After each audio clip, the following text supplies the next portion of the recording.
to Breaking Stereotypes with your host, Zainab Zaeem-Sattar.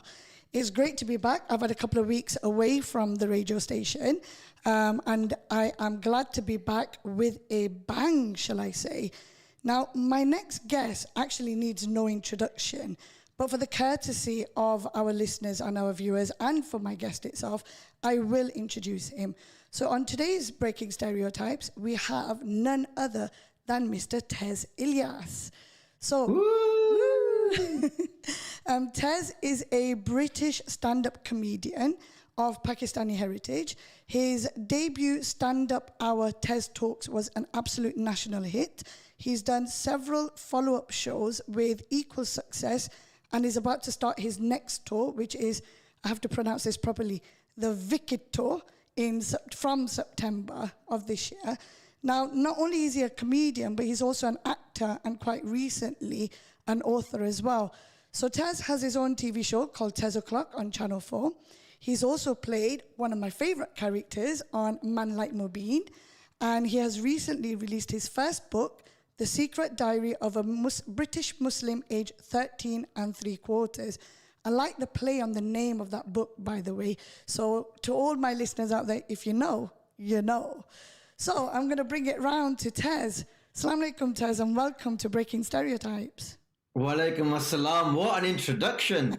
I'm glad. It's mad. When you list it all like that together, it is a bit mad. It's quite inspirational, actually, when you think about it. I mean, when I was doing my research into you, I was just mind blown away. I just couldn't believe everything that you've accomplished. And you're younger than me. So everything you've accomplished in such a short time is just, it's absolutely outstanding. I can only apologize. No need to apologize. Absolutely no need. Actually, I am going to start off and ask you, one of my first questions is, what made you choose this career? It wasn't really an active choice, Zainab. I went to, I had a traditional path that many British Asians and general Muslims do, which is do well at school, do all right at college, go to uni, get a degree, did a master's, and then got a graduate job in London, which took me down there. And it was only really at that stage, I was kind of in my mid-20s, and I was like, you know what, I just need a hobby. I need something to do, because I don't have any family in London. All my family are up north in Blackburn or in Pakistan.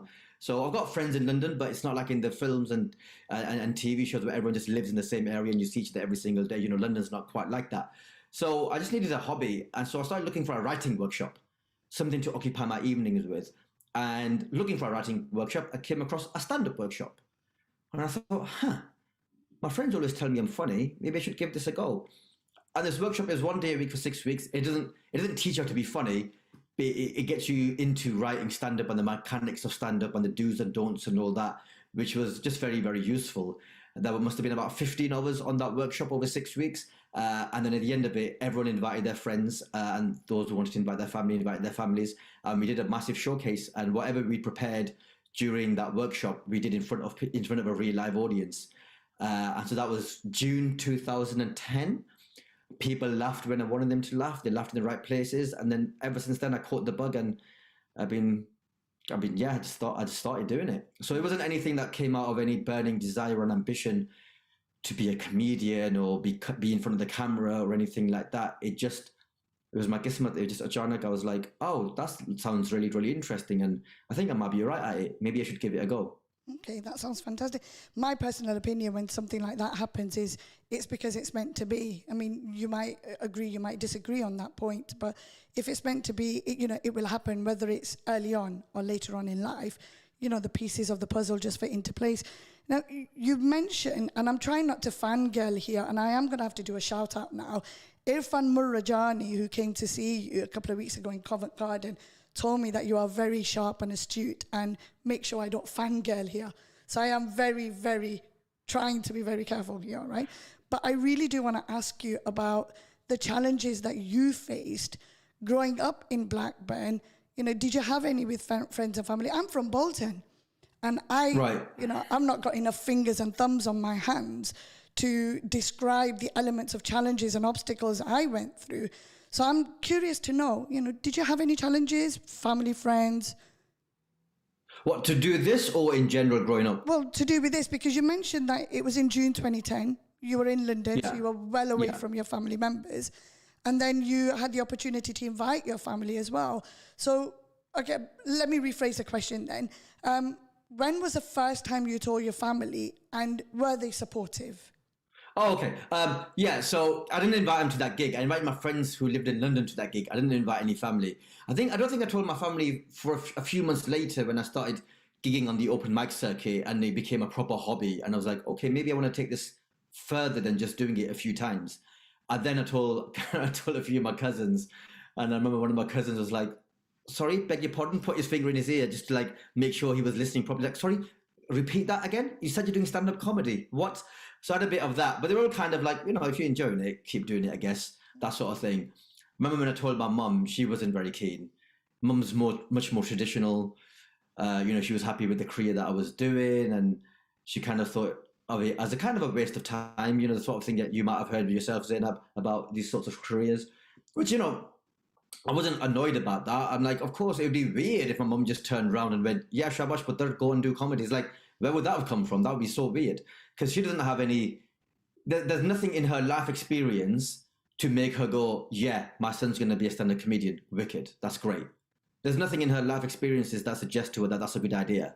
So, I'm not annoyed at those family members who didn't straight away were like, oh yeah, you're doing the right thing or whatever. No, it's, everyone lives their own experiences, and they can only view through their own experiences what things are brought to them. So when I'm saying to my family members who are a bit older, I want to be a stand-up comedian, they're comparing that to their own life experiences. And if they've come here, or their parents have come here to build a better life, which largely means education and business, and suddenly you got me going, oh, I want to prance around in that. Obviously, they're not gonna be like, nice one, bro, go do that. So they didn't really push back. They weren't like, you can't do it. But there wasn't like, oh, what are you doing? Because also they knew, because I was in London, living my own life, they couldn't really stop me anyway, because I was out of their reach. If I was living in Blackburn and maybe working in Manchester and commuting every day, and suddenly then I'd come across stand-up comedy as a thing that I wanted to do, I think that would have been a lot tougher. I agree with that. Even at my big age, I think that would have been a lot harder to be like, yeah, I'm out every single evenings. Yeah. Don't worry about me. It's lack of awareness as well. I mean, like you said, we are a product of Asian parents, and for them, it's all about coming to the UK, and it's all about that education and prospering academic-wise as opposed to practicalities. I mean, I refuse to move back to Bolton. I've got my reasons for not moving back, but I've got 3 older brothers, and I ride a motorbike. So for a Muslim British female with children to ride a motorbike, I really can't see myself riding up and down outside my dad's house on a main road with my gang of motorbikers. So, I appreciate what you were saying. So you were in London and you did your stand-up comedy. I remember, I think it was last year, you posted up a video on your Instagram, and it was one of the very first stand-up gigs that you must have done, and you were in this suit. I think it was a black charcoal grey kind of suit. Was that the first ever one that you did? That was the first ever gig that I did. Yeah, that was a little video from my first ever gig. I remember, it might have been a screenshot or a little video. I can't remember what I posted, but yeah, that was because last June, even though in the middle of the pandemic, that was bang on. 16th of June was my 10-year anniversary from my first ever gig. So I had to mark that occasion. Obviously, it's a shame that I couldn't mark it with a gig or something, but I wanted to let people know that I've been on this journey. Because, some people might have only come across me through Man Like Mobeen, or when I did Love at the Apollo, or more recently through sharing my videos and stuff. But I want them to know, if you want to succeed in anything, you have to work hard. These things don't happen overnight. And I've been doing this since 2010, and only in the last 2, 3, 4 years have people paid attention to me.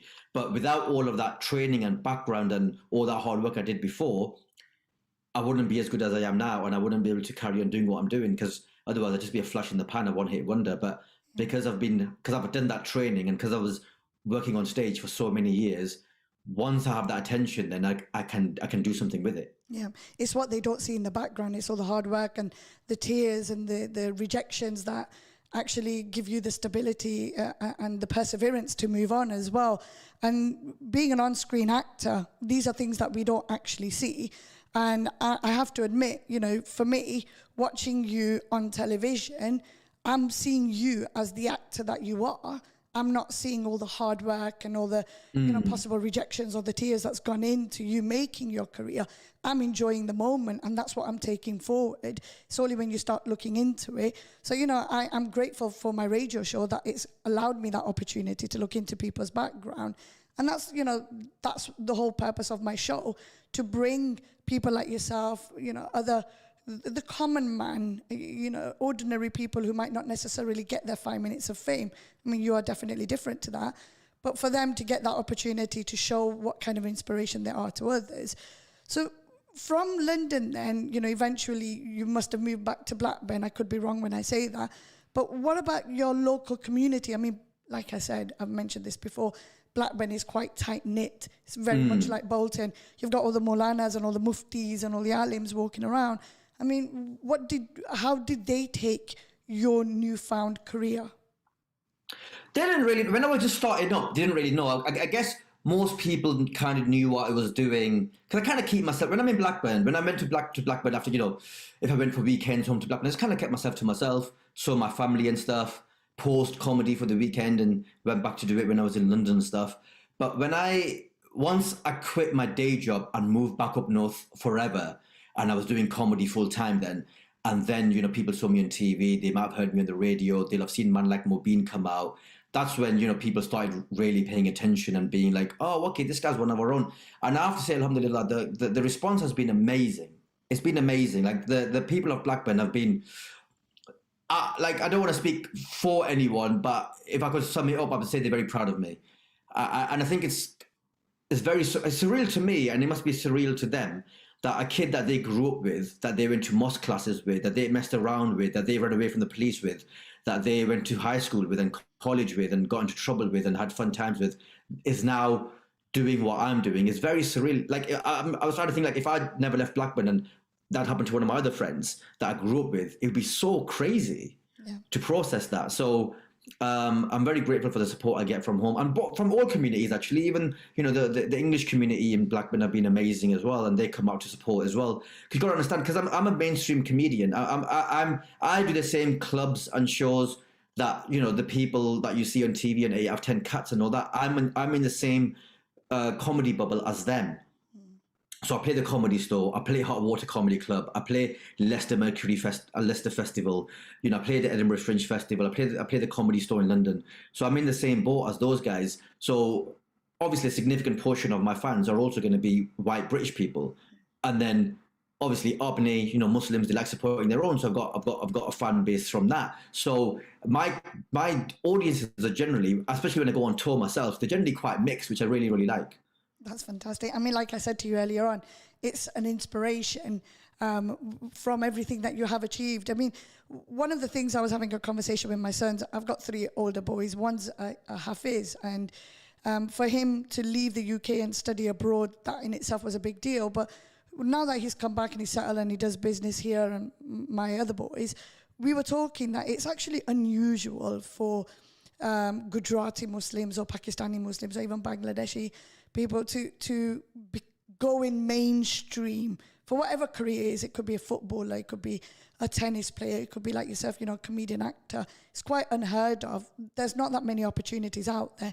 And I don't actually know if you know this, Tez, I am, by career, I'm a lawyer. So there's still, even though there's lots of lawyers out there, and believe you me, there are lots and lots of law firms out there. You walk out the main road here on Evington Road and there's 3 law firms just in one road. There's loads, but it's still very closed off to our community, to the BAME community. It's quite difficult to get into. So you mentioned your network. So as time went on, I take it then that your support network increased? Yeah, because I started off on the mainstream circuit, doing the open mic circuits, doing the mainstream comedy clubs.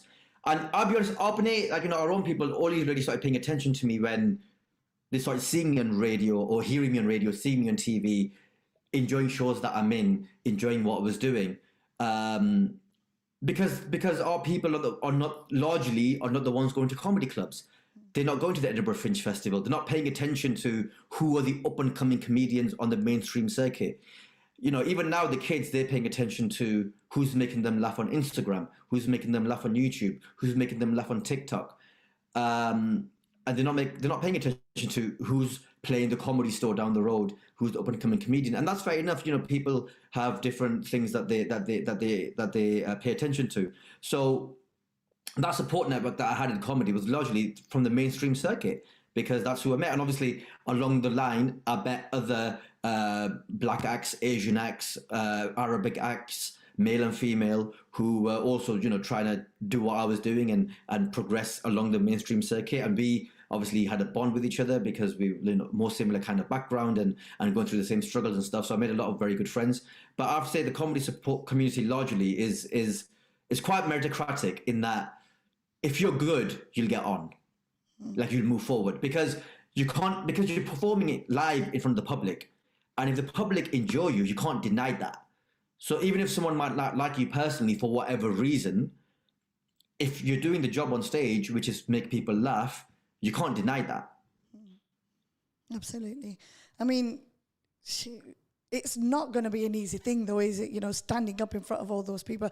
I have to bring in something here. I love talking. And those people who know me know I can talk for England, right? And I can carry a really good story. And I'm not bragging here or anything. Actually, I am bragging just a little bit. But I can carry a good story, right? And I love storytelling. But I don't think I can do what you do. I really don't think I could stand up there and think of these jokes, whether it's on the spot or whether it's, pre-planned. I just can't do it. And I draw some of my inspiration whenever I do anything, when I'm entertaining friends and family, from my real life experiences. In terms of your content, would you say that your content is something that you would draw from your own experiences? Or is it something that you work hard at, or does it come naturally? Because I'm presuming here, total assumption here, that it might come a lot easier to some people than it might for others. Am I correct when I'm assuming that? Yeah, I think that's fair. Our brains are wired differently. You're a lawyer. You probably, I'm assuming if you're a good lawyer, you're very good at paying attention to detail. I'm not. I'm not an attention to detail kind of guy. I'm the sort of like, get things 90% done and then it's finished. Whereas you're probably like, no, that last 10%, which is always the hardest part, that last 10%. I hate that last 10%. I'd rather delegate it to someone else. I like getting stuff, like, if I was a builder, I'd be so grateful for decorators because I'd be like, yeah, let me just do the shell and then someone else could take care of it or whatever. Whereas my brain, I guess, works slightly differently. But that's not a bad thing. It's just different. In terms of my own content, yeah, all of my content is mine. I create it myself. I then test it in front of a live audience. And if it works, I keep it. If it doesn't, I tweak it. Or if it still doesn't work after 2 or 3 times, I drop it. But I'm very, very proud of the fact that I create my own content. And it's unique to me. I think I've got, even within British Muslims and British Asians, I think I've got quite a unique voice. I don't think there's anyone else who tells quite the same sort of jokes in the same sort of way that I do. And so I'm very, very proud of that. For better or for worse, And you've got the facial features to match. I have to admit that. Because when you are doing your content and when you are up there and entertaining us, each line that you project out, you've got the exact the face to go with it, whether that's a little twink in your eye or whether it's a little blink, whatever it is, you've certainly got that matches, and it's the delivery, isn't it? At the end of the day, you can have a fantastic joke, but if your delivery is not up to scratch, it's not going to work out, and you have to have that personality, and your personality does shine out. I mean, I'm not fangirling here at all. I am just saying it as it is. It comes out, and I mean, you mentioned Man Like Mobeen. That's how I first came to know of who you are, because of Man Like Mobeen. One day I was literally just bored. I'd binge watch everything I could binge watch. I prayed as much as I could pray. And then I was like, right, what do I do? So I got my shisha out. Yes, I do shisha. Got my shisha out and I sat there in front of the television, put BBC iPlayer on, and Man Like Mobeen came on. And honestly, I think at the end of the first 2 episodes, I was literally on the edge of my seat, and I remember just binge watching and my husband getting really bored. And then when he watched like the 4th episode, he was like, oh, can we watch Man Like Mobeen again? Can we watch the next one? And I was like, yeah, okay. But all the characters bring it together. But I have to say you are one of my favorites because of just your delivery, of the way you delivered those lines and the way you were acting. It was for me something that I think I can relate to in some sense. And the reason why I say that is, whilst I am a lawyer, I'm a lawyer not because of my academics. I'm really crap at academics. And I'm probably going to get told off by a number of people here. I think of myself as a very average grade student, just C's and D's. I've got no undergraduates. I've got postgrad law. But where I excelled was the legal practice course, where it was all about the bail applications, negotiations, and I really excel there. So for me, I became, and I am good at what I do, touch wood, I think I am, but it's all because of experience, not because of the academics. So, you win some and you lose some. So I just wanted to move on to my next question, if I may. Being a Muslim in the times that we live in, and we do live in hostile and turbulent times, how easy or how difficult has it been for you to gain work? I mean, I know you've mentioned that you are a mainstream comedian, you are now an actor as well, you've been that for a number of years, but you're also an author. But how easy or difficult has it been for you to gain work? In terms of stand-up, it's not had an impact at all. I think, if anything, it helps because, as I said, stand-up is very meritocratic. And so whether you're black, white, Asian, female, male, all those things, if you can make people laugh, that's what matters. And if you can do that, you will progress. Unless your material is dated and, full of bigotry or whatever, then that's a different thing. But then generally, audiences don't laugh at that stuff anymore. But generally, if you're good, you will progress. And so being Muslim hasn't, as far as I'm aware anyway, has never held me back in the stand-up comedy industry in the UK. Whether some people have not booked me because of that, I'm not aware of it. If there are prejudices out there, people are good at keeping them well hidden. Maybe there are. It'd be foolish to think that there aren't, because comedy is made up of people who live in society, and society is very Islamophobic. So it'd be weird if there wasn't any Islamophobia within the comedy industry, because it's made up of people. But it's not had any impact or any significant impact that I'd care to talk about as far as progressing within that. TV, radio, acting, all that sort of stuff is slightly different because there's only a finite amount of opportunities. And because I'm brown, there are only certain number of roles that I could even apply for.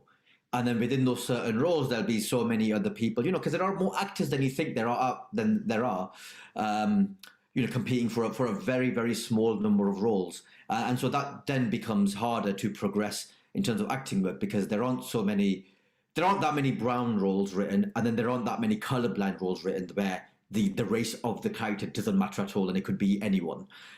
So that does become more difficult. But, alhamdulillah, like you said earlier, whatever is written for me, I will get. Not an ounce more, not an ounce less. So I've become a lot more philosophical in terms of rejection. Rejection still hurts. Obviously, I still get upset if I want something and I don't get it. But I get over it a lot quicker than I used to.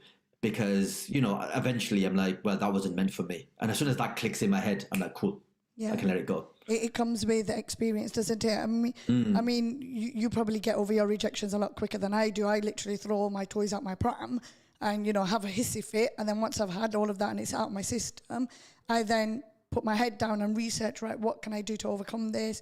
What can I do next to get what I want? And then go ahead and go for it. But from what you've said, that in itself is an inspiration to all the people out there who may want to follow in similar footsteps. So that's really good to know. And I hope my listeners and my viewers who are listening in and watching tonight, if you are thinking that this is a career path that you wish to choose, or you're not sure but you want to test the waters, well, Tez Ilyas here, he's testament to the fact that if you put your hard work in, then anything is possible.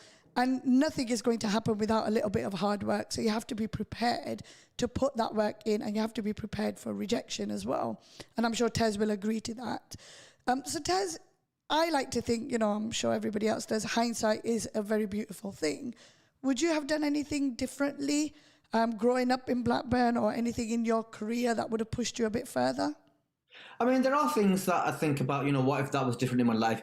As far as everything up to comedy is concerned, obviously, there were times in life where things were difficult. Maybe I made the wrong choices. Maybe I could have chosen a different path. Maybe I could have studied harder for my A-levels and done a better course at uni. Whatever, all those things I do think about. But then I think I came to comedy so accidentally through Qismat or whatever, that if I up to that point, if I did anything differently, I might not have ended up doing stand-up comedy, because it wasn't through ambition or through a burning desire to do this comedy course. It was literally, I saw it and instinctively I thought, yes, I'm going to try and do that. If I led my life any differently up to that point, I wouldn't have been sat there on that date, in the right mood, in the right mind frame, in the right mindset to think, yes, I'm going to say yes to this opportunity. So yes, there are things that I regret, and there are things that I would in that moment probably do differently, to be honest. But I wouldn't change. If I was given a choice now to go and change those things, I wouldn't. Absolutely. Because who I am now, the comedian that I am, the person that I am, all of that is because of all the good things that happened to me, but also because of the bad things that happened to me, and because of all the mistakes that I made. I've got a massive smile on my face, and those people who are listening in, literally, I have the biggest smile on my face. And the reason being is, Tez, you've literally taken my own words out of my mouth, because I have a very shaky history from Bolton to Leicester. And a lot of people know this. I left home and then got married. And I was married to my children's father for 15 odd years before we split up and divorced. And alhamdulillah, I'm remarried now to an amazing man called Samir. And I have to mention his name, Tez, because last time I didn't give him a shout out and he did tell me off.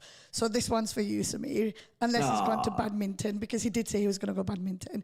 But I always, I did say to you earlier, I am the youngest of 3 boys. And it's just men in our family, me and my own cousin sister. And now I've got loads of nieces. But they always say to me, every time, it's quite a hurtful time in their life. And I did put a lot of people through pain. But I'm hoping that over the years, with everything I've accomplished, I've alleviated that pain somehow, somewhere.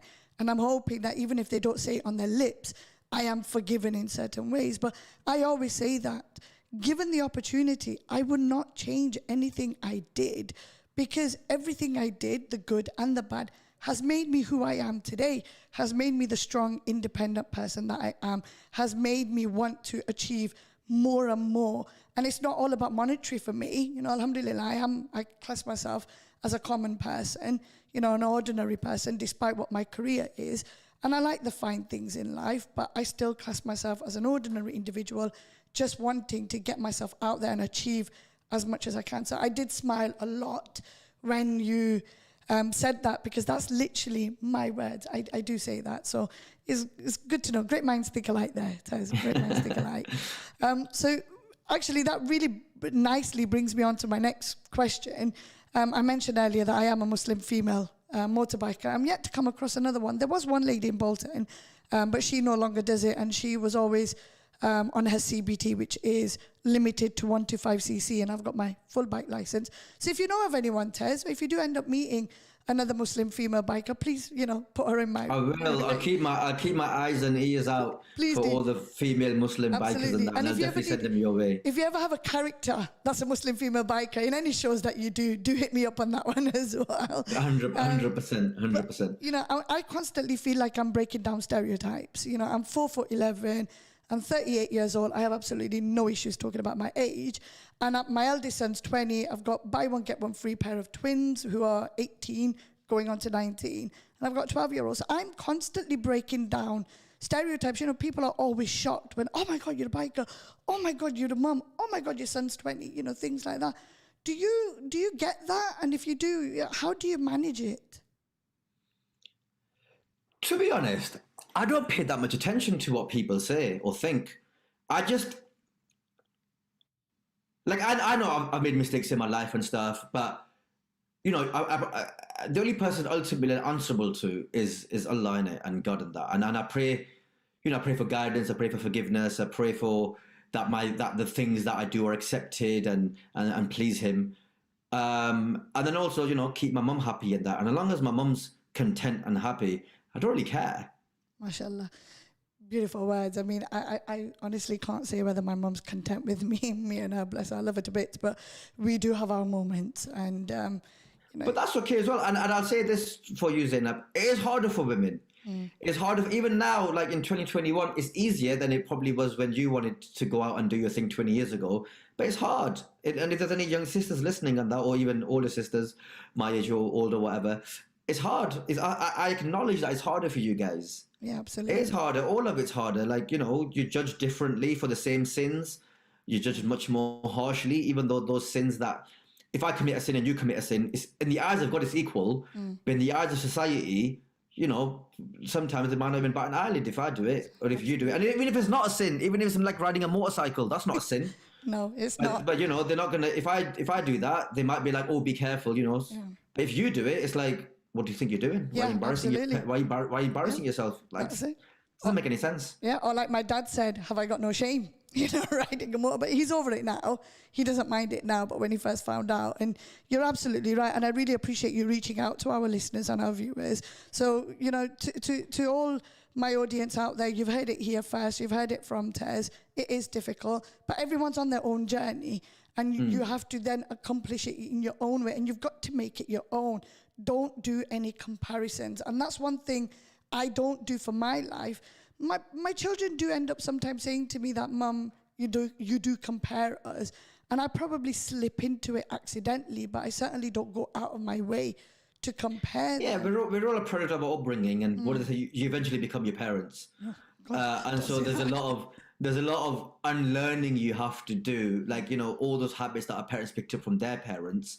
You keep the good, and anything that maybe doesn't work for you, it'll take time to unlearn that. You got to shed it. Absolutely, got to shed Yeah. it. You mentioned some beautiful words there. As long as your mum's happy, and as long as Allah's happy, you've brought me really nicely onto my next question. So, as your passion as a comedian and actor, I mean, when we talk about actors, I know when I was growing up, it was like, oh, astaghfirullah. That's not a career that we can do. Have you ever found that your career has clashed in any way with Islam, or have you had anybody prejudice you in that way? No, not in. I mean, I choose not. As far as acting is concerned, obviously, I'm at the beginning of a journey. I don't know how long that journey will be, but I'm definitely at the beginning of it. In terms of like, I think Man Like Movie is probably still the only. I've done a few minor things, but that's still the only significant thing that I've done. So I'm definitely at the beginning of it. But I think I've had this chat with friends as well that I would probably choose my roles carefully. I wouldn't do anything that would make me change the channel for when I was a kid for watching TV from my parents. I probably won't do on screen. Do you know what I mean? Yeah. So I'll leave it at that without getting too descriptive. So in that case, then, I'll be quite careful in the roles that I choose. And I think, there are Muslim TV channels. Mufti Menk is a massive celebrity now, as well as obviously a very good mufti. So I think being on TV in of itself is obviously not a gunnah, is obviously not a sin, because why are all these Islamic TV channels then? Why have all these muftis on TV and got massive social media presences? So I think in of itself is not obviously a sin. I think what you choose to do with that platform, and maybe as an actor, what roles you might choose, that is obviously different. And I would personally, myself, obviously each to their own, but I would choose my roles carefully so that they don't conflict with things that I believe or things that my culture cares about. Okay, I actually have a follow-up question on that one, if I may, and please feel free to say you don't want to answer this, absolutely fine. But let's say you were to take on a role that on the face of it, there was no conflict and everything looked really good, and a couple of episodes in and they decide to change the character. At that point, what would you do? I think it'd be very... I'll answer the question, but first of all, I think that'd be very rare, because the scripts for the entire season will be written before you start filming. So for them to then change something midway through production would be quite extreme. And I think it'd be quite easy to push back against that, because you're like, this wasn't agreed on before we started.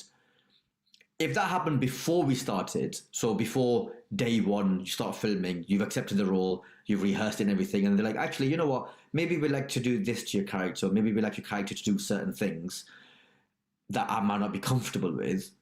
Then yeah, I'd have to speak to my agent and maybe speak to my family and just be like, look, this is what they want me to do. Obviously, there's certain things that I would definitely say no to. Absolutely, yeah. And then there are certain things where you're like, well, maybe I could push it up to the limit and maybe get away with it. And then there might be sort of a grey area where you're like, I mean, I could do that, but I don't know. And anything like that, I would probably discuss with my family and anyone significant in my life to be like, this is what they're suggesting. What do you reckon? And with my agent as well, and see what they say. Again, it comes with the experience as well, isn't it? You know when to say no, when to say yes, and what you can push and where the boundaries are.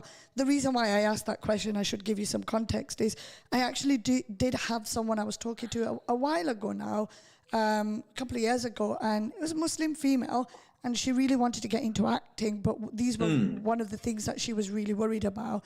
And I've lost contact with her since, and I don't even know if she's listening into the show. But if there is anybody else who is listening, and you feel that, can the acting give you a barrier because of your faith? Well, you've got somebody here, you've got Tez Ilyas, who's got a lot of experience, and you've heard it here.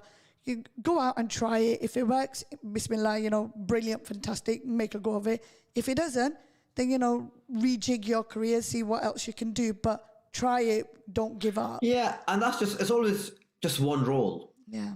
There might be a role that they want you to do something that you're not comfortable with, and you can just say no to it. And then you can keep auditioning for other roles. Yeah, absolutely. So you're a comedian, you're an actor. Again, I'm still in awe, and I'm going to not fangirl as much as I can. But you've got your new book, which is The Secret Diary of a British Muslim aged 13 3/4. And I'm smiling because every time I repeat that title, I know exactly what I'm thinking of. So can you tell us a little bit more about your book, which I've actually got on order, so I can't wait to read it. But oh, amazing. Thank you. So it's a book, it's my memoirs about growing up in Blackburn as a British Muslim, British Pakistani boy, I was, in Blackburn in the 90s. So it's a snapshot of British Muslim life from my perspective at a certain period of British history. And it covers anything that you'd expect it to cover. So the book covers a 5-year period from year 9 in high school, when I'm 13, all the way up to the end of college at the end of September 2001, when I just go off to university.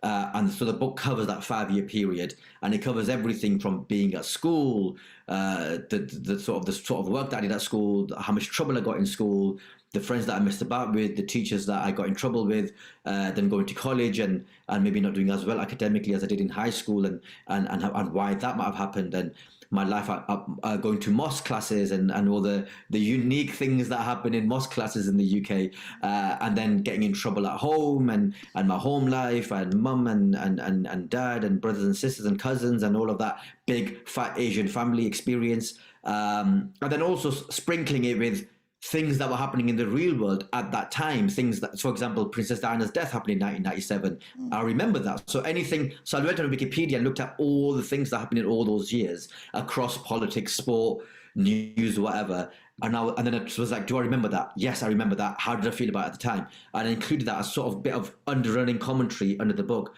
I mean, the book finishes in September 2001. And, it doesn't take a great historian to know what happened that month. It was the month of 9/11. And I went to university like 2 weeks later. And so that is the end of the book, and how I feel about that event, and my caution about going to university now and going out into the big bad world as a as a young British Muslim man going out into the wider world on the back of 9/11. That is where the book finishes. And so the book is very funny in places, it's very sad in places, it's poignant, it's very sentimental, it jogs your memories. We talk about skips and time out and all these things that we had that we loved going to the shop for when we were kids. Elements of when I got into trouble, ran away from the police, got caught by the police doing things. So it's a really fun book, and everyone who's read it has just given me such amazing feedback, because it just brings them back to their own childhood. And for younger people who read it, it's a real good opportunity for them to learn about what their parents or what their uncles and aunts might have gone through. And for an older generation, it's great for them to look at what the generation below them had to go through, which were slightly different challenges to them. So it's a book for everyone from all ages, races, backgrounds. I've had white people who read the book who love it equally, as well as African people and obviously people within our own community as well. So I would really encourage people to go out and buy it and just reminisce and enjoy that period of history told through my lens. Perfect. Well, my delivery needs to hurry up and arrive now because I really want to read this book. You mentioned a lot of things in there, and you're right. I've already started reminiscing to that period. I knew exactly what I was doing in Diana's death, and I knew exactly what I was doing in, 2001. They are quite. They make a mark in our life, and sometimes they set the tone of whatever else we're going to be doing as well. So that's quite important. One of the things I haven't asked you yet is your teachers, and you mentioned that you've talked about your teachers in your book. Have you actually gone back to your schools and met up with any of your teachers? I have started going back to my high school recently, but anyone who taught me has largely left. Because we're actually the same age, Zainab. I don't know about school year, but I left high school in 1999. Yeah, same. So we are the same school year anyway. So when I started going back to high school and stuff, like there are a couple of teachers who were from that period, but they didn't teach me. So Miss Porter, who's now like the deputy headmaster, she was a PE teacher, but she wasn't my PE teacher. And there was Mr. Garrick as well, who was my business studies teacher. So he's the one teacher that I do remember. But everyone else has kind of left and moved on and done different things. And when you're younger, you just think everyone's old. Yeah. When you're a kid, everyone's just old. Yeah. Like they might have been in their 30s, they might be in their 40s, they might be in their 50s. Obviously, if someone is really old, you realize that. But anyone over 20 is just old when you're in high school.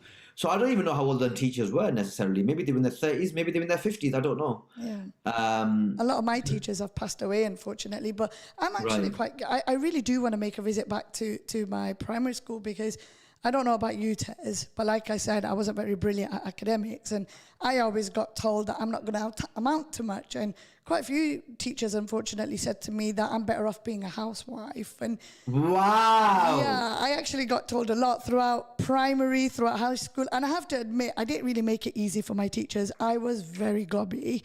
I hope my daughter's not listening in, by the way. I was very gobby. I was very naughty. But I always got told that I'm not going to amount to much. And before I even became a lawyer, I'm only 2 years post-qualified. So I did everything. I did my law degree after I had my children. I did my training contract when my kids were growing up and, things like that. So I've had a very difficult and turbulent life. Some of it my own doing, but like I said, I wouldn't change anything. But one day I really do want to go visit my primary school, visit my high school, and just smile at them. Just smile and just, speak to them. And just be like, look at me now. Absolutely. And that's because to me, revenge is, and it's not really revenge, but the way I say it is, revenge is a dish best served cold. Put your head down, do your own thing, make yourself and your family and Allah happy. The rest will fall into place. And that's exactly what I feel like I've done. Now, we have about 3 minutes left. So one of the things I wanted to ask you was, do you have any tips for our listeners and our viewers that can maybe help them overcome any fears or any lack of confidence that they may have going into any one of the careers that you've pursued? Honestly, just try it. I mean, what's the worst that's going to happen? Well, you get left off the stage. You might be rubbish, but all right. You might be rubbish in school doing what you're doing now anyway. It doesn't really matter. Until you try it, until you take that step of trying to do something, you won't know. And also, we live in a different time now, even from 10 years ago when I started. With our smartphones, we've got TikTok, Instagram, YouTube, Twitter, Facebook, whatever the platform kids are using, Snapchat, other platforms kids are using that I don't even probably know about. You can make things and put it out there. I'm sure there are people doing it now. I see all these kids on Instagram and TikTok doing their reels and the TikToks making people laugh and stuff. So there are people doing it now. Whether or not that will then translate into a career, I don't know. Sometimes I look at this stuff and maybe it shouldn't. But if you got a talent for it, then keep pursuing it. Maybe at college you end up doing media studies, or you end up doing video and audio editing. Maybe that's what you pursue in university instead of your normal traditional stuff. Maybe there are times where you need to have difficult conversation with your parents because you're like, I enjoy doing this more than I enjoy doing my academic studies. And hopefully your parents, being of our generation, will be more understanding than our parents might have been. Maybe not always, but hopefully they will be. And and just try it. Perseverance is such a big thing. The more you persevere, the better you get at it. I mean, you know, William Shakespeare didn't write Macbeth as his first book. No. No one creates anything amazing their first go. You can fluke it and you can go viral, but you know, TikTok virality isn't necessarily the same thing as being something genuinely of good quality. So keep pursuing it, keep persevering, keep doing what, if you enjoy doing it, keep doing it. Get your friends in. Maybe you're not the sort of person that wants to be in front of camera. Maybe you enjoy editing. Then find someone who does like being in front of camera and become their editor and their director and work together and pursue that partnership together. And if you're a person who likes being in front of the camera but is not so good at editing skills, find someone who enjoys doing that bit of it and work together and do it. Fantastic. So I would say just persevere and do it. Brilliant. I appreciate that, Tez. We literally have 30 seconds and I always end up having to do a quick goodbye, which I really don't want to do with you, Tez, because it's you, it's Tez Ilyas, and now I am definitely fangirling. So I just want to say a huge thank you, Tez, for coming onto the show. And there were a lot of people who asked me to mention their names, and honestly, there were so many of them that I can't, so I really do apologize. But you should have used Facebook to say something. But anyway, Tez, thank you so much for joining. Truly, it's Thank you. I just want to say that I'm on tour from next month all over the country, and I'm coming to Leicester, I'm coming to Nottingham, I'm coming to Leamington Spa, Derby, so all over the East Midlands. TezIlyas.com for tickets. I would love to see you guys there. It's called the Wicked Tour. I was just about to say it's called the Wicked Tour because I really need to buy my tickets now as well because you're coming to Leicester. So we actually ran out of time in terms of letting the audience know that. So I do apologise, Tez, but thank you so, so much. You're welcome. No worries. If you could put it, when you post it, if you could plug my tour, that'd be amazing. Thank you so much. No worries. I'm actually just going to quickly ask my producer,